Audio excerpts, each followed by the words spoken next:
de empresas públicas que creó Evo Morales. En fin, tenemos un panorama, jóvenes, medio negro, medio oscuro para nosotros. Bueno, Abigail lo expone el día jueves y yo después hago unos comentarios sobre eso porque hay cosas, jóvenes, que ustedes necesariamente necesitan saber y comprender. Vamos a avanzar el tema número 4. El tema número 4 se refiere a dinero, tipo de cambio y precio. Ustedes saben que los esquemas cambiarios que predominaron durante el siglo XIX por lo general fueron esquemas cambiarios fijos, como por ejemplo el patrón oro que se lo inventó en Inglaterra, donde se establecía, ¿no?, de que el Banco Central comprometía, ¿no?, en una relación de precio fijo entre la moneda local y el oro. También en clases pasadas dijimos nosotros que el acuerdo de Bretton Woods, que se realizó en 1944, este acuerdo es importante, jóvenes, porque marcó el surgimiento de organismos internacionales como la Organización de Naciones Unidas, como el Banco Mundial, como el Fondo Monetario Internacional, que son instituciones vigentes, que también dijimos en clase que este acuerdo de Bretton Woods solamente reunió a los países vencedores de la Segunda Guerra Mundial. Como ustedes saben, cuando la Alemania nazi de Hitler quiso apoderarse y adueñarse del mundo bajo el lema de que el mundo era de los alemanes y que todas las demás razas eran ordinarias, impuras, inservibles, porque la única raza que debería predominar en el mundo era la raza aria germánica, porque ese fue uno de los propósitos que lo llevó a la Alemania nazi, ¿no?, de tomar el mundo, y que los enemigos de esa época, que eran los Estados Unidos y la Unión Soviética, hoy Rusia, tuvieron que aliarse para derrotar al nazismo hitleriano, y fue así como una vez derrotado el nazismo hitleriano, ¿no?, una parte de Europa se quedó bajo el dominio de Estados Unidos y la otra parte bajo el dominio de la Unión Soviética, que como ustedes saben, la Unión Soviética era un régimen comunista que vivió peleando con el sistema capitalista de los Estados Unidos. Al final, en 1989, el comunismo se derrumbó, así como más o menos cuando ustedes soplan una hojita, así se derrumbó el comunismo, porque el comunismo no puede existir, jóvenes, si es que no existe la propiedad privada. Por eso es que los regímenes populistas hoy, los regímenes socialistas, se han dado cuenta de que no hay que destruir a la empresa privada, porque la empresa privada es como la vaca lechera, es la que les da de comer. La empresa privada, la iniciativa privada es la que se mueve, la que trabaja, la que crea riqueza, y lo que hacen los gobiernos es medrar y enriquecerse a costa de la empresa privada. Entonces eso es lo que aprendieron los comunistas. Matando a la empresa privada, están matando a la gallina de los huevos de oro. Por eso es que nosotros tenemos esquemas como en Bolivia, por ejemplo, en Venezuela, en la Argentina, donde no quieren destruir toda la empresa privada, pero sí la obstaculizan, la limitan, la reducen a su mínima expresión, ¿no?, la dominan, la extorsionan, la expolian a la empresa privada, pero no la matan porque saben que ahí es donde se genera la plata, ¿no?, en el esfuerzo propio y en el sacrificio personal. Entonces, este acuerdo de Bretton Woods reunió a los países aliados. Por supuesto que la Unión Soviética armó su grupo de pobres, ¿no?, pero después la Unión Soviética se derrumbó y ahí, digamos, quedó lo que hoy es Rusia. Por eso entenderán ustedes que Rusia, ¿no?, es enemigo de Estados Unidos, de Inglaterra, de Francia, es enemigo de la OTAN, de la Organización del Tratado del Atlántico Norte, Y como ustedes saben, uno de los problemas que hay detrás de la invasión criminal que ha cometido Rusia contra Ucrania es precisamente por el hecho de que Rusia quiere evitar que Ucrania se una a ese mundo libre, ya comandado por Estados Unidos, por Francia, por Inglaterra. No quiere que se alíe a la OTAN, a la Organización del Tratado del Atlántico Norte, y por eso es que lo ha invadido bajo el pretexto de que dentro de Ucrania hay dos ciudades, dos departamentos que son separatistas, que son prorrusos, y por eso es que nosotros tenemos este problema de la invasión rusa a Ucrania, que ha ocasionado que el precio del petróleo se dispare en el mundo, que el precio del gas suba en su cotización en el mundo y que suban el precio de algunos alimentos en el mundo, como el caso del trigo, por ejemplo.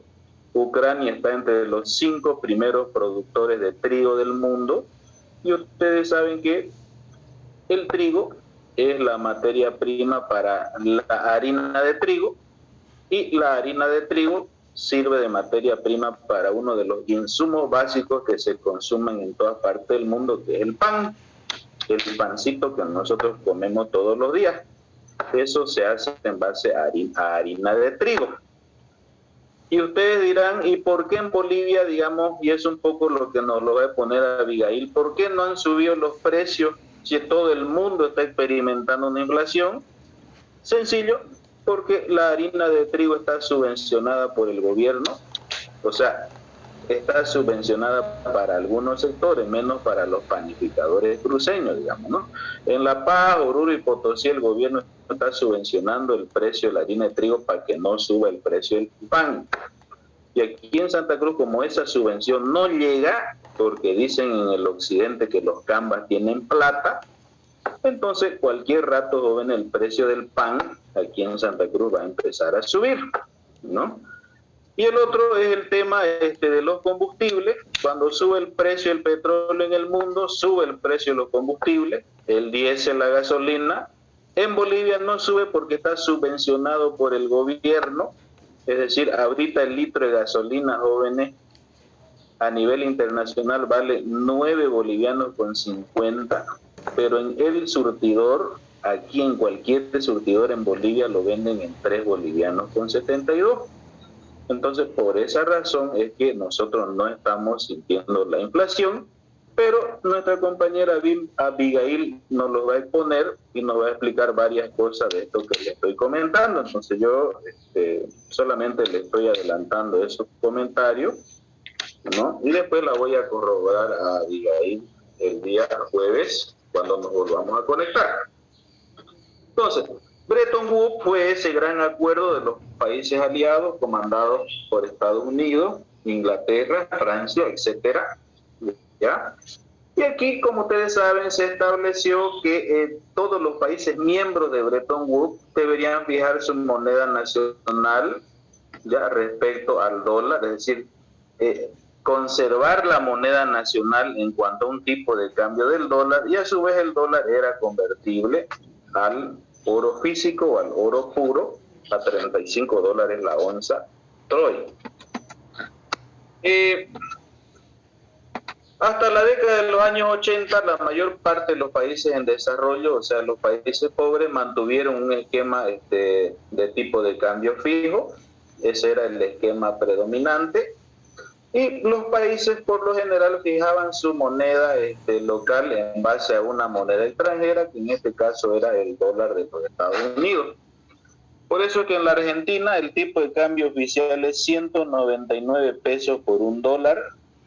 En Bolivia el tipo de cambio oficial es 6 bolivianos con 96 por un dólar, y así sucesivamente. Nosotros en Bolivia mantuvimos este esquema cambiario fijo hasta agosto de 1985, porque como ya yo les comenté, el 29 de agosto de 1985, el presidente Víctor Paz Estenssoro promulgó este decreto supremo 21060, que dio fin al esquema cambiario fijo para pasar a un esquema de explotación sucia o de explotación flexible. ¿Por qué Bolivia cambió de tipo de cambio fijo a un esquema de tipo de cambio flexible o de explotación sucia? Porque el esquema cambiario fijo había fracasado en esa oportunidad. Hemos dicho nosotros también que en un esquema cambiario fijo, ¿ya?, se caracteriza porque el Banco Central tiene el compromiso de suministrar dólares a la economía a ese tipo de cambio fijo. Y aquí, por supuesto, con esta actividad, las reservas internacionales que posee el Banco Central pueden aumentar o pueden disminuir cuando intercambian moneda nacional por dólares. Hemos mostrado nosotros información que está, por ejemplo, en la página 60 de nuestro libro, por eso es importante que ustedes tengan el libro a mano. Ya hemos mostrado nosotros que las reservas internacionales en Bolivia subieron desde el 2005 hasta el 2014, porque en esa época el Banco Central se convirtió en comprador de dólares, entró hartos dólares a Bolivia, porque las exportaciones de gas, que fue la vaca lechera, que le dio de comer al gobierno y que nos dio de comer a todos, porque yo quiero comentarles, jóvenes, que el módulo de nuestra facultad, el módulo de ingeniería financiera, el módulo de ingeniería comercial y el módulo que hay de economía y de comercio internacional se construyó con la plata del gas. Por si ustedes no lo sabían, se construyó con plata del impuesto directo a los hidrocarburos, recursos que ingresaron por la exportación de gas, para que ustedes vean cómo nosotros nos hemos beneficiado ya de ese boom petrolero, ya de ese gran ingreso de dólares, y que por supuesto en esa época nuestras reservas internacionales crecieron. Pero como todo tiene su fin, jóvenes, eso solamente llegó hasta el 2014, porque a partir de ahí nuestras reservas internacionales han empezado a reducirse. Ustedes pueden ver el cuadrito en la página 60 de nuestro libro. Si no lo han comprado, cómprenlo, jóvenes, porque tengo solamente unos 10 ejemplares más, porque creo que ya se pasó el tiempo. Y bueno, estamos hoy en día con reservas bajas. Otra vez la voy a nombrar a Abigail, porque ella se ha comprometido a exponer ese artículo y que yo la voy a complementar. Y que lastimosamente, cuando fallan las reservas internacionales, jóvenes, falla el esquema cambiario. Es decir, cuando el Banco Central ya no tiene dólares para sostener un tipo de cambio, entonces el tipo de cambio empieza a subir, porque el Banco Central pierde el control del tipo de cambio. Y aunque ustedes no lo crean, quienes manejan el tipo de cambio, jóvenes, son los cambistas en la calle. Dios quiera que no llegue ese día, porque ya yo viví esta misma crisis, jóvenes, la viví entre 1982 a 1985, ¿no? Dios quiera que no suceda eso, porque al final quienes manejan el tipo de cambio, jóvenes, son los cambistas de la calle. Eso que ustedes ven ahí, que están con sus bajos de billetitos en la rotonda, en los mercados, son ellos los que manejan el tipo de cambio, y son ellos los que lo incrementan el tipo de cambio cada día. Y aparte de eso, en Bolivia tenemos otro gran problema. Hay muchos dólares informales, muchos dólares que vienen del narcotráfico, de la pichicata, porque si no sabían ustedes, Bolivia es exportador de droga, es exportador de cocaína para el mundo. Por eso es que a nosotros nos miran de reojo en la comunidad internacional, y seguramente muchos de ustedes recién se están enterando de estas cosas. Ese dólar del narcotráfico, jóvenes, ya, porque mucha gente dice, pero el narcotráfico genera dólares. Bueno, genera dólares, pero no genera pues para mejorar la calidad de vida de la gente, digamos, de todo, sino que beneficia a ciertos sectores. Y ese dólar ilícito puede contribuir a fortalecer el mercado formal de los dólares, y eso se nos puede complicar, jóvenes, como prácticamente nosotros estamos en ese rumbo y en esa línea. Ahora, existe lo que se llama también el régimen de tipo de cambio flexible o flotante, que en un esquema de flotación limpia el Banco Central no interviene en el manejo cambiario, sino que es la libre oferta, ¿ya? La libre demanda la que determina qué clase de tipo de cambio va a suceder en el mercado, pero hay que aclarar que la flotación limpia no existe en el mundo, o sea, existe en la teoría solamente, porque lo que hay en el mundo son esquemas cambiarios de flotación sucia, es decir, esquemas cambiarios donde el Banco Central de Bolivia, en nuestro caso, es el que manipula el tipo de cambio, haciéndolo suavizar suavemente para evitar perturbaciones en la economía o generar actitudes especulativas de los agentes económicos.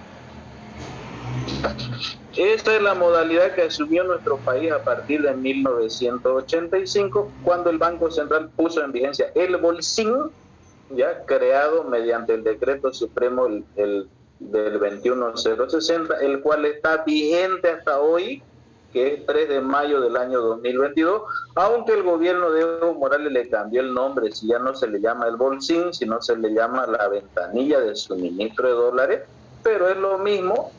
Lo que pasa es que Evo Morales le cambia de nombre a las cosas para tratar de marcar diferencia, como el caso, por ejemplo, antes se llamaba la Superintendencia de Bancos y Entidades Financieras, y el gobierno de Evo Morales le cambió a Autoridad de Supervisión y Fiscalización de las Instituciones Financieras, que es lo que nosotros conocemos como la ASFI, que en realidad es lo mismo que la Superintendencia de Bancos y Entidades Financieras. Entonces, a través de este bolsín, el Banco Central, jóvenes, suministra dólares a la sociedad para mantener y controlar el tipo de cambio.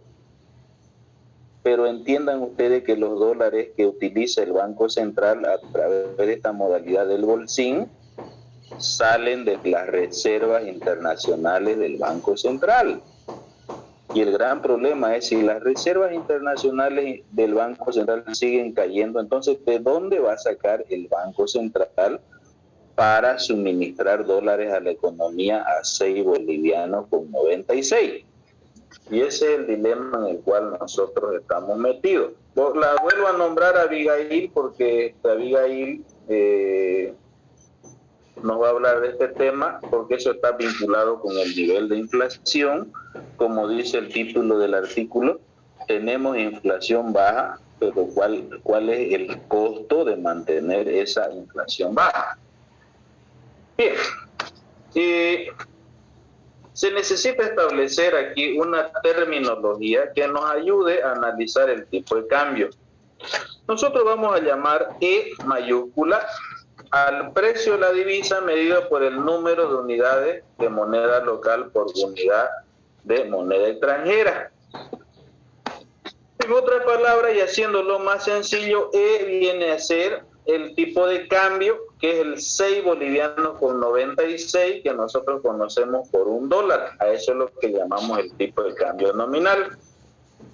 Cuando se trabaja en un esquema cambiario fijo, ya un aumento en E, que es el tipo de cambio nominal, significa devaluación.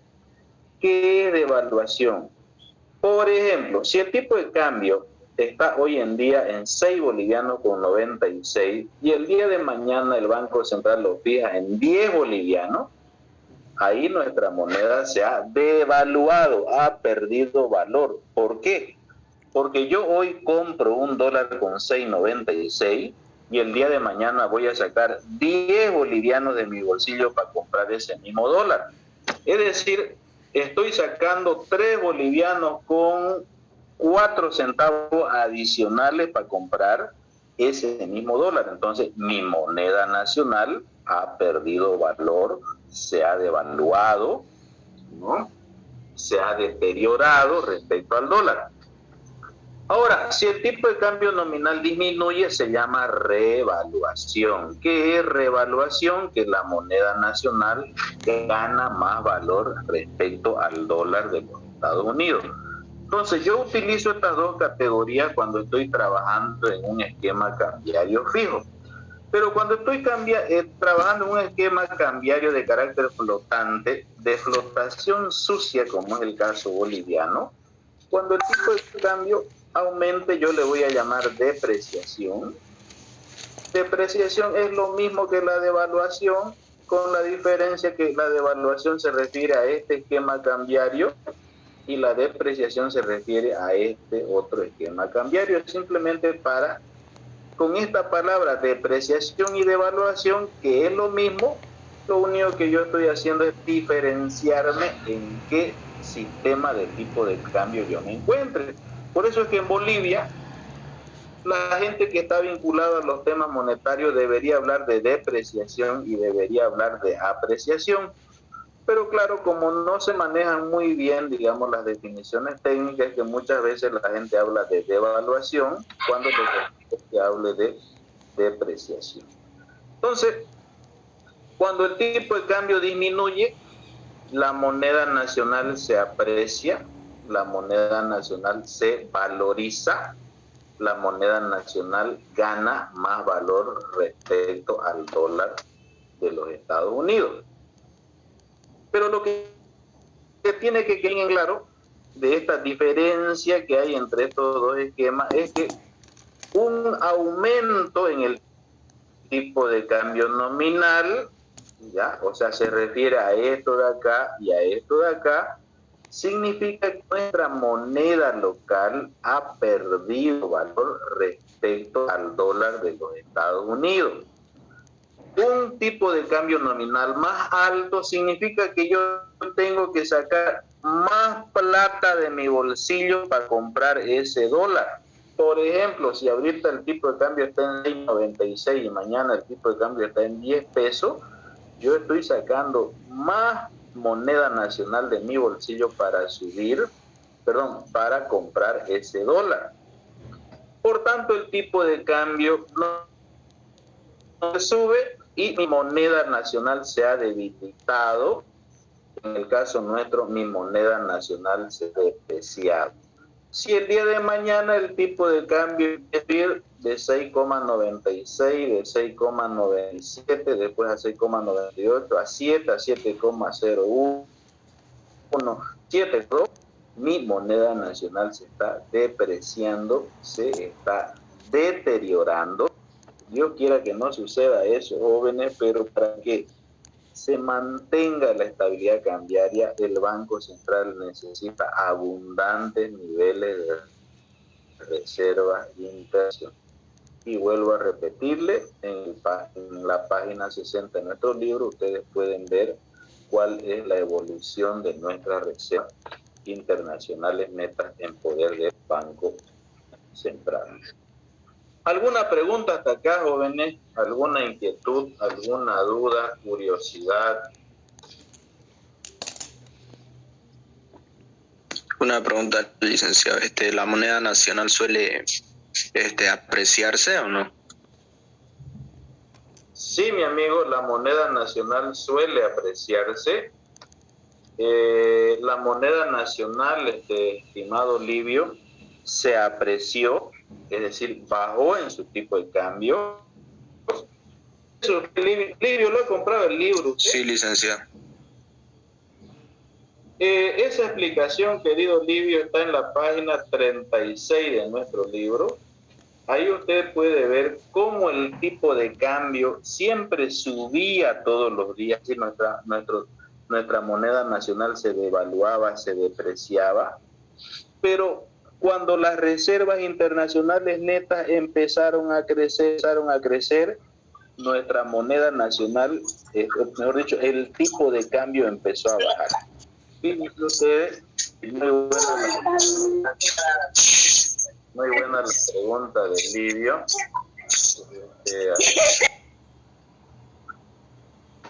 Ya le eliminé a la bulliciosa. Los que activen su micrófono, jóvenes, están fuera del aula, así que ya saben ustedes, ya le eliminé a esta chica. Seguramente esta chica me va a escribir ahí, profesora, que se me cortó el internet. Nada, tienen que estar atentos ustedes con su micrófono porque me quitan inspiración, ¿eh?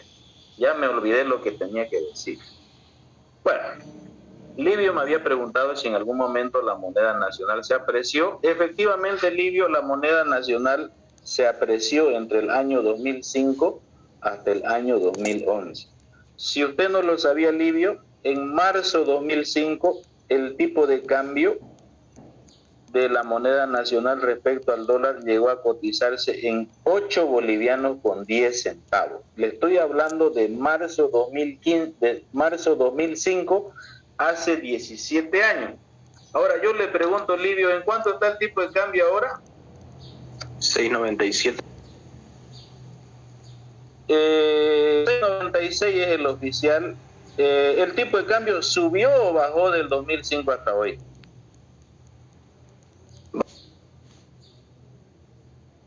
Correcto, Livio. Entonces, el tipo de cambio bajó de 8 bolivianos con 10 hasta 6,96 que está vigente hoy.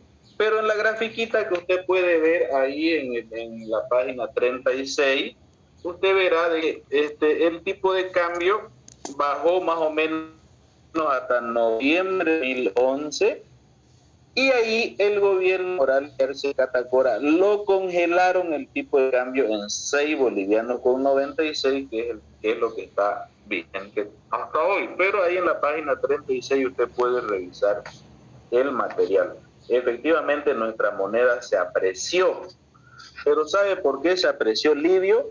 Porque nos entraron cualquier cantidad de dólares del extranjero por la exportación de gas, y eso hizo que el Banco Central de Bolivia incremente sus reservas internacionales de 1.700 millones de dólares en el 2005 a más de 15.000 millones de dólares hasta el año 2014, para que vea que nos llenamos de dólares, harto dólares, pero ahorita nuestros dólares están escasos, ¿ya?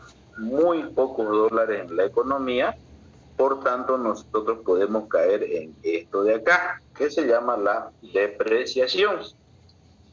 Y, bueno, esto lo vamos a profundizar, Livio, cuando exponga a su compañera de ese artículo muy bonito que le he dado para que lea, y que lastimosamente su compañera Claudia Andrea no se quiso conectar a clase, perjudicándome mi clase porque yo tenía programado tocar ese tema hoy, pero por suerte Abigail va a hacer el soporte que nos va a permitir tocar este tema en la siguiente clase.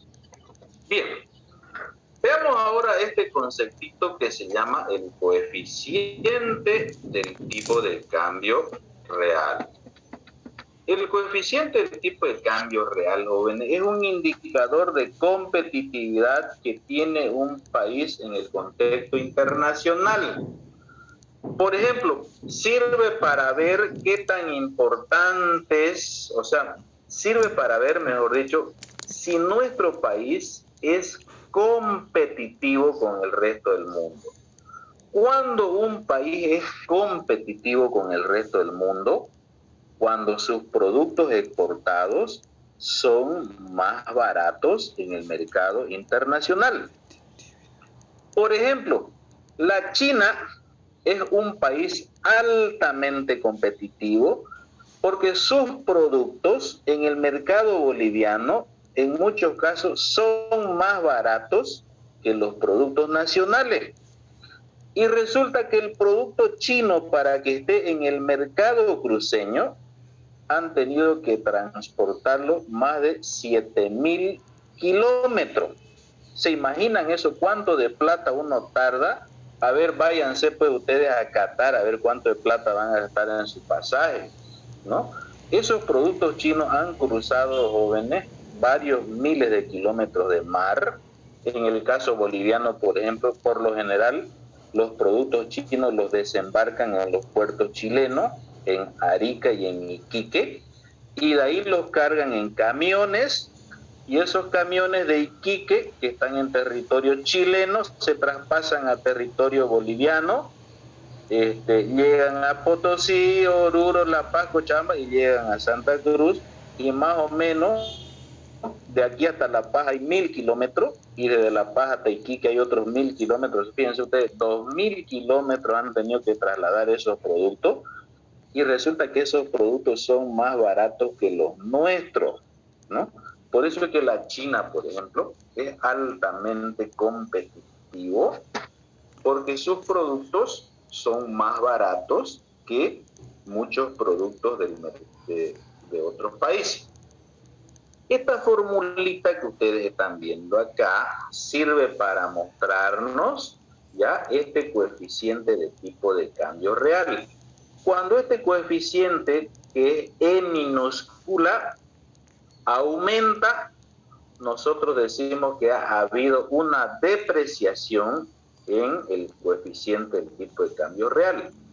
Pero si esta E minúscula disminuye, nosotros decimos que ha habido una apreciación del coeficiente del tipo de cambio real. Para que esta E minúscula aumente o se reduzca, depende de cuál es la tendencia que hay en esta variable. Aquí, por ejemplo, vemos un producto nosotros, E mayúscula, que es el tipo de cambio nominal, que viene a ser el 6 boliviano con 96, que es el tipo de cambio oficial que fija el Banco Central de Bolivia en su pizarra en La Paz. Me decía Livio 6 bolivianos con 97, pero 6 bolivianos con 97 ya es para la venta, digamos. Si usted quiere comprarse $1, se va al Banco Económico o al Banco Fácil y se lo compra en 6 bolivianos con 97, aunque la pizarra del Banco Central diga que es 6 bolivianos con 96. Pero usted también tiene que entender que el banco privado tiene que ganarse algo, porque nadie, ninguna persona ha nacido para trabajar gratis.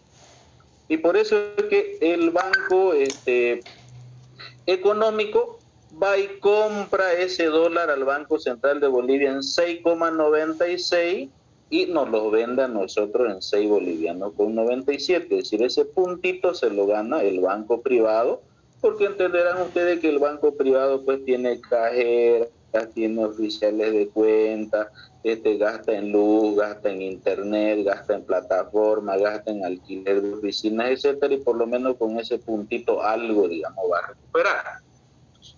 Ahora, P elevado asterisco viene a ser el precio de los productos en el mercado internacional, o sea, este P elevado asterisco viene a ser la inflación internacional.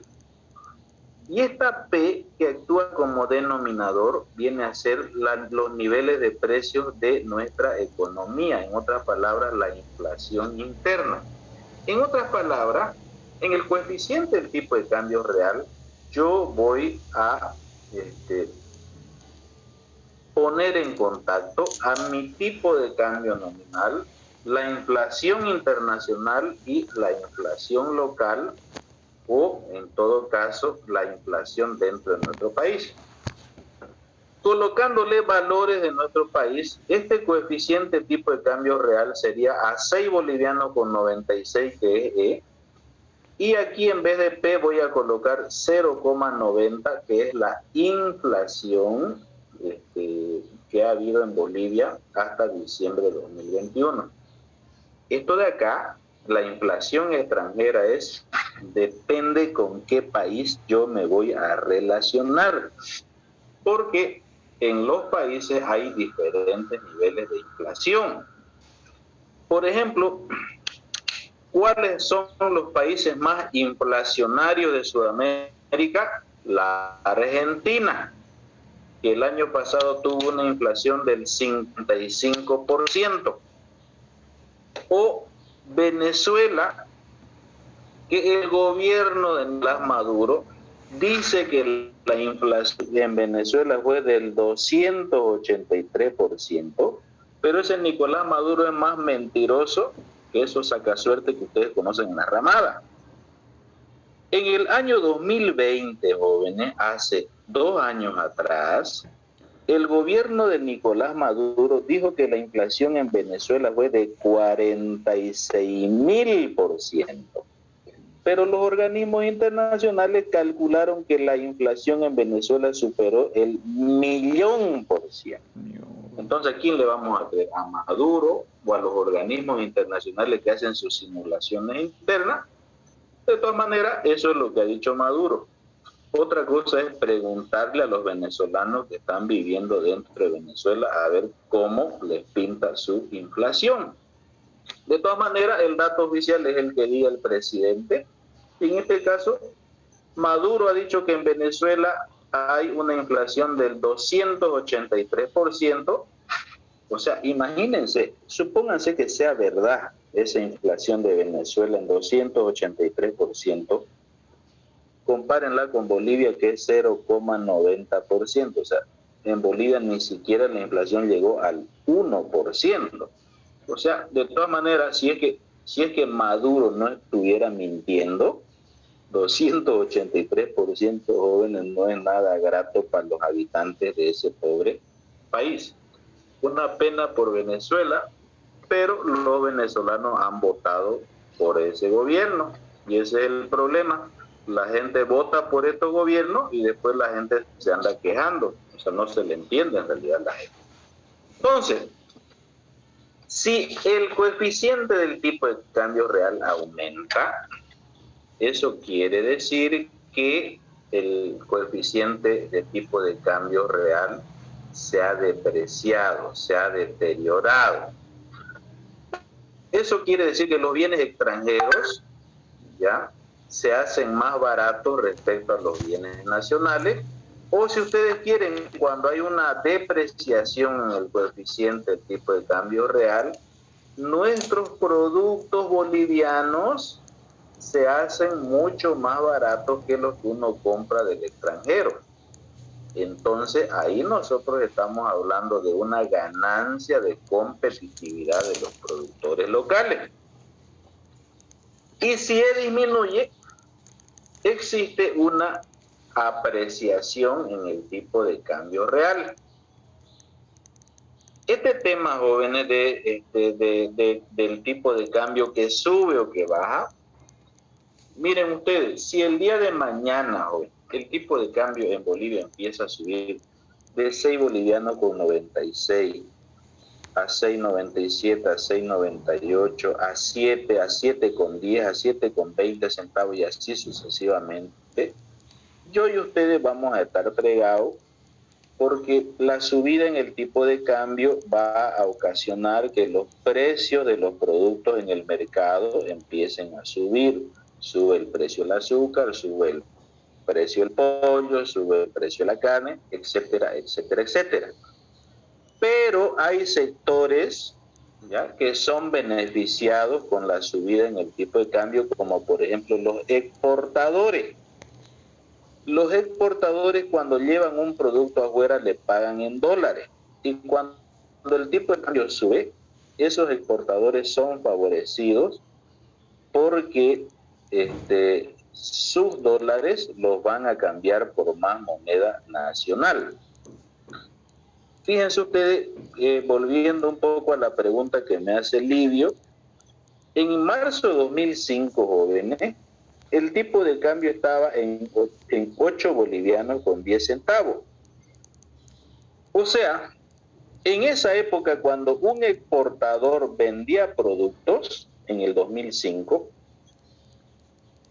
y ganaba $100, es decir, metía $100 al país, cuando aquí adentro lo cambiaba por boliviano, esos $100 eran equivalentes a 810 pesos.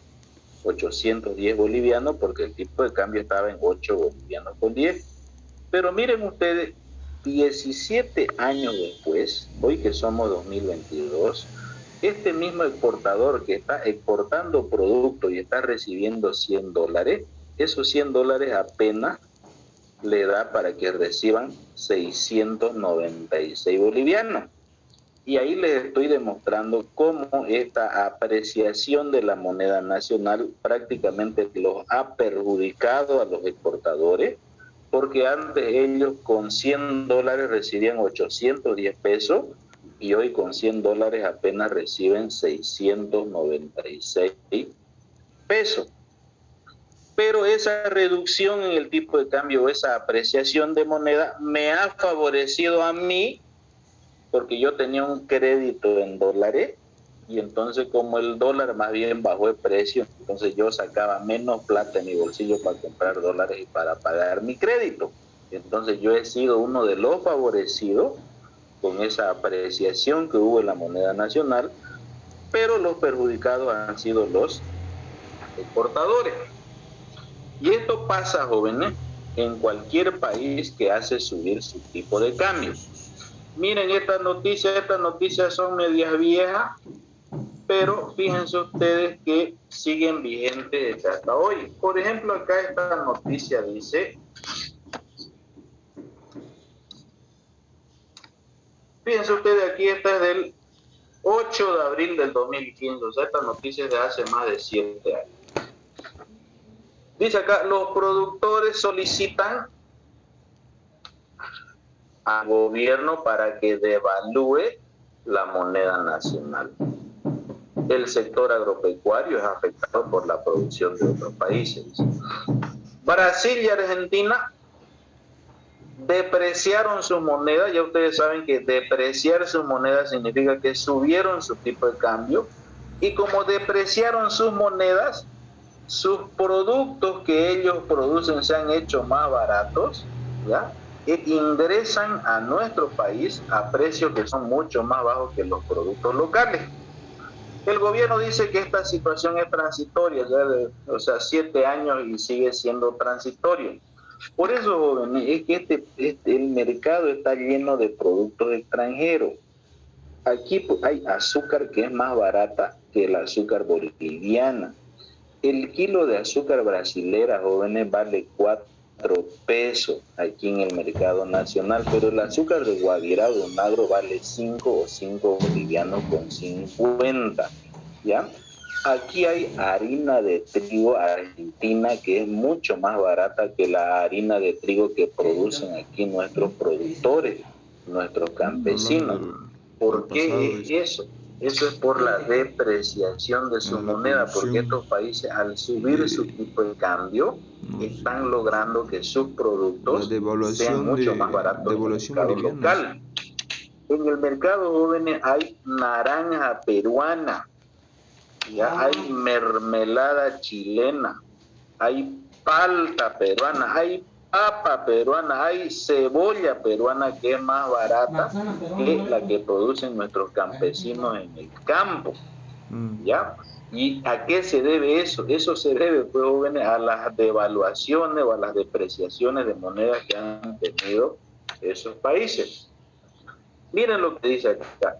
Los productores de Santa Cruz pidieron ayer al gobierno que analice una posible devaluación. Una posible devaluación, jóvenes, es una subida de tipo de cambio, porque son afectados con productos más baratos que ingresan de los países vecinos como Argentina y el Brasil.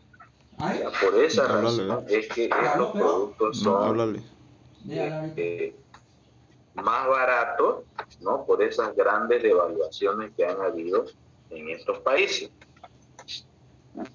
Aquí dice este señor Demetrio Pérez, expresidente de la Asociación Nacional de Porcinocultores, dice que hay que proteger las fronteras para evitar el contrabando, dice, porque ustedes saben que encima que el producto es barato, todavía se está entrando de contrabando, y eso es para peor de nuestros productores que tenemos nosotros aquí en el país. O esto de acá, por ejemplo, también esta noticia vieja, si ustedes se fijan, es del 13 de abril del 2015. Devaluación, no debería decir devaluación, aquí debería ser depreciación. En Brasil desata fiebre de precios en la frontera. La devaluación, dice la noticia, que en realidad debería decir depreciación de la moneda brasilera, hace que los bolivianos crucen la frontera de Puerto Suárez hasta Corumbá y se provean de productos brasileros y lo internen al país, porque los productos brasileros, por esta devaluación o depreciación, hace que esos productos extranjeros sean más baratos ya que el producto local.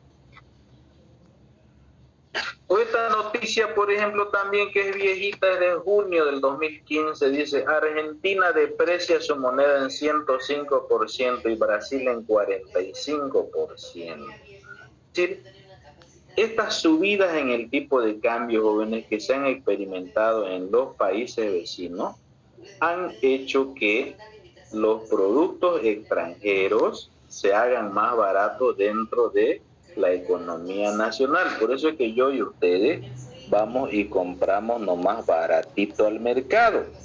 Porque al final del día, lo que yo y ustedes queremos, o nuestros padres o nuestra madre, lo que quieren es simplemente comprar barato en el mercado, no importa de dónde sea. Pero el gran problema es que esta situación está ocasionando que las empresas productoras en Santa Cruz y en Bolívar produzcan menos, algunas se cierren, y si las empresas están produciendo menos porque no pueden competir con los productos del extranjero, entonces las empresas van a generar menos empleo, entonces habrán menos oportunidades laborales, especialmente para los jóvenes, y lo que es peor, si una empresa productora entra en quiebra, va a lanzar a la calle a sus trabajadores convirtiéndolos en desocupados, y eso empeoraría la situación del empleo. Esa es la situación en la cual nosotros nos estamos encontrando en estos momentos. Esto de acá, nuestra compañera Abigail lo va a exponer y yo la voy a complementar, porque lo que nosotros estamos hablando hoy tiene relación con eso, de que la inflación baja es buena, pero también no tan buena, porque lastimosamente nuestro panorama, joven, es medio incierto como país. Así lo dicen las cifras económicas. O sea, bueno, yo estoy repitiendo lo que dicen las cifras económicas, ¿no? Pero no es invento mío.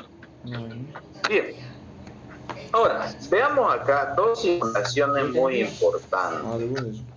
Y no se olviden ustedes de la fórmula que dice que E minúscula es igual a E mayúscula multiplicado por P elevado a asterisco dividido entre P. Ya ustedes saben que E mayúscula es el tipo de cambio nominal, que P elevado al asterisco viene a ser el tipo de cambio, el P elevado al asterisco significan los precios a nivel internacional, y el P que está de denominador en nuestra formulita significa la inflación local o los niveles de precio dentro de nuestra economía. Entonces, supónganse que en el Perú hay una inflación. Bolivia le vende al Perú. ¿Qué le vende Bolivia al Perú? Le vende azúcar granulada, ese azúcar de Guavirá, de un agro que ustedes han visto. Antes Bolivia le vendía trigo, le vendía sorgo y le vendía maíz, pero como el gobierno no lo dejó exportar a los productores de sorgo y de maíz, le voy a preguntar a Livio. ¿Livio está presente o se ha ido usted? Presente.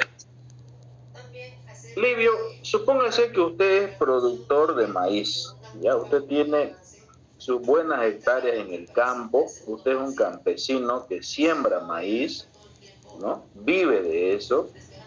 Su maíz usted lo vende al mercado local, y si tiene una buena, digamos, producción, porque ustedes saben que para ser productor agropecuario, jóvenes, hay que tener mucha suerte, porque a veces viene una terrible sequía y mata toda su producción, o viene una terrible inundación y mata también toda su producción, y el pobre campesino en el campo pierde su plata, pues, ¿no?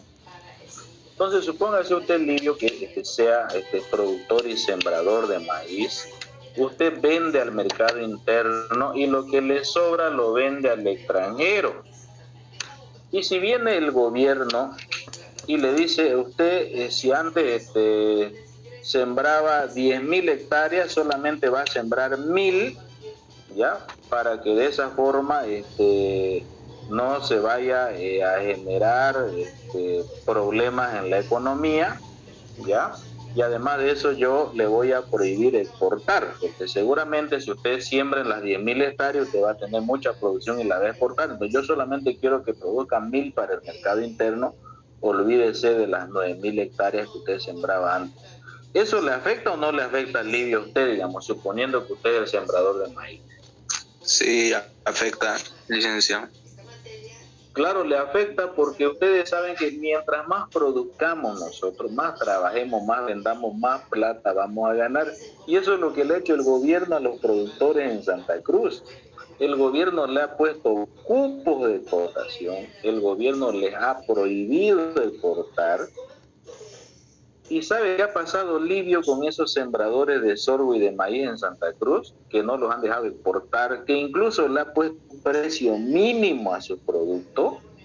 ¿Saben qué han hecho, Livio? Esta gente que se dedicaba a sembrar trigo y a sembrar maíz. No estaba un poco desinformado en esa parte de lo que lo hizo a los productores, el tema de la exportación. Pero ¿sabe qué haría usted, digamos, si el gobierno le impone un precio? Usted a lo mejor quiere vender el quintal de maíz a 150, y el gobierno le dice, no, lo van a vender a 80 bolivianos porque la gente dejar de va a pagar. Producir, yo creo, licenciado. Ah, le entendió cómo funciona la cosa, pues no. Por eso es que hoy Bolivia, y concretamente Santa Cruz, que era exportador de maíz, que era exportador de sorgo. ¿Conoce el sorgo? Sí, conozco, licenciado. Mi papá lo producía un tiempo. Ya, entonces, esta gente ha dejado de producir y en su terreno prefiere sembrar otra cosa, a lo mejor sembrar tomate o sembrar lechuga o sembrar cebolla, que son precios, digamos, que como no los exportamos, entonces el gobierno no viene y se los prohíbe. Y eso es lo que ha pasado en este país. Por eso es que Bolivia está comprando trigo del extranjero, está comprando sorgo del extranjero y está comprando maíz del extranjero. Y ustedes saben que para comprar eso del extranjero lo compramos en dólares. Y cuanto más dólares gastemos, nuestras reservas internacionales se desploman. Entonces, eso es lo que ha pasado, jóvenes, en este tema de Bolivia. Por eso es que el gobierno dice, no es que dice, sino que el gobierno ha creado una empresa pública que va a ser una fábrica, dice, para producir sorgo, maíz, trigo, porque son tan descarados estos tipos que han dicho, como los productores cruceños ya no quieren sembrar esto, entonces nosotros, el gobierno, lo vamos a sembrar. Los productores cruceños dejaron de sembrar trigo, sorgo y maíz porque el gobierno les puso precio mínimo y les prohibió exportar. Y ustedes saben, jóvenes, que en esta vida nadie ha nacido para trabajar y perder, porque no tiene sentido la vida así. Todos en esta vida hemos nacido para trabajar y para ganar. No hay, digamos, esas personas que se dediquen a trabajar para perder. O sea, no existe eso en el mundo. Seguramente existirá, digamos, en la mente de algunas personas que desgraciadamente se encaraman en los gobiernos y que quieren manejar a los países bajo esa modalidad. Bueno, Bolivia está exportando azúcar, joven. Ya hay un pequeño cupo de exportación que ha establecido el gobierno para que los 5 ingenios. En Bolivia, jóvenes, hay 7 ingenios azucareros. 7 ingenios azucareros. 6 ingenios azucareros están en Santa Cruz, ¿ya? Y un ingenio azucarero está en el norte de La Paz, que fue lo que construyó Evo Morales y que se llama el ingenio azucarero San Buenaventura. Y en ese ingenio, jóvenes, no hay caña de azúcar. Y la caña de azúcar tienen que transportarla desde Santa Cruz hasta el norte de La Paz.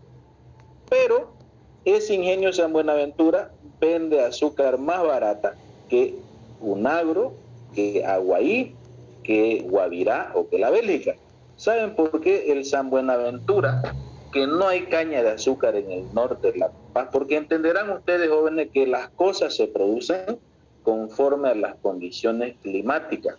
Si en el norte de La Paz no se puede sembrar caña de azúcar, en Santa Cruz no se puede sembrar quinoa, porque la quinoa ya solamente florece en lugares donde hay altitud, es decir, 3.000 metros de altura sobre el nivel del mar. Por ejemplo, ¿por qué Tarija produce abundancia de vino? El vino que yo y ustedes de buen sabor que consumimos es tarijeño, porque la uva, para que esté en su máximo nivel, la uva se la tiene que sembrar a 1.800 metros de altura sobre el nivel del mar, que es la altura de Tarija. Por eso es que la uva en Santa Cruz que se siembra es más amarga, no es muy apta, digamos, para producir vino. ¿Por qué? Porque Santa Cruz está aquí a 450 metros sobre el nivel del mar. Aquí en Santa Cruz ustedes no van a ver que aquí, por ejemplo, se dedique la gente a la cría y engorde de llamas, porque las llamas, ¿no es cierto?, solamente son aptas para vivir en altitud arriba de los 2.800 metros de altura. Por eso es que en Oruro y Potosí, jóvenes, no hay naranja ni hay mandarina, porque la naranja y la mandarina se siembra en climas tropicales. O sea, tienen que entender ustedes esas cosas, ¿ya? Porque lastimosamente así funciona.